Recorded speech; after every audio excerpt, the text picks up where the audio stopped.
শুনুন, আমার বাবা পৃথিবীতে শুধুমাত্র একটা জিনিসই জানে, সেটা হচ্ছে স্বার্থ। আমাকে বোঝাতে আসবেন না। আচ্ছা, তুমি এভাবে কেন বলতেছো? মানে শুনতে কেমন জানি লাগতেছে। 2 মাসের ভাড়া বাকি, অন্তত 1 মাসের দাও, নাহলে বাড়িওয়ালা তো ঝামেলা করবে। লাবণ্য যে টিউশনি করে আরো কি কি করে ওরে বলো, ওইখান থেকে টাকা দিয়ে দিবে। লাবণ্য হিসাব করে নিজের পড়ার খরচ চায়, হাত খরচ চায়। একটা পয়সাও তো তোমার কাছ থেকে নেই, তুমিও তো দাও না। এমনকি মেয়েটা বাড়ির বাজারটা পর্যন্ত করে। আন্টি, ওয়ালাইকুম আসসালাম। হাতে কি এটা? আন্টি একটু পায়েস বানিয়েছিলাম তো, তাই ভাবলাম যে আপনাদের জন্য একটু নিয়ে আসি। আচ্ছা দাও।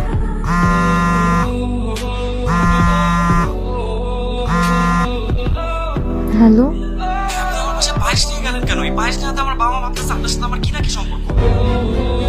জি।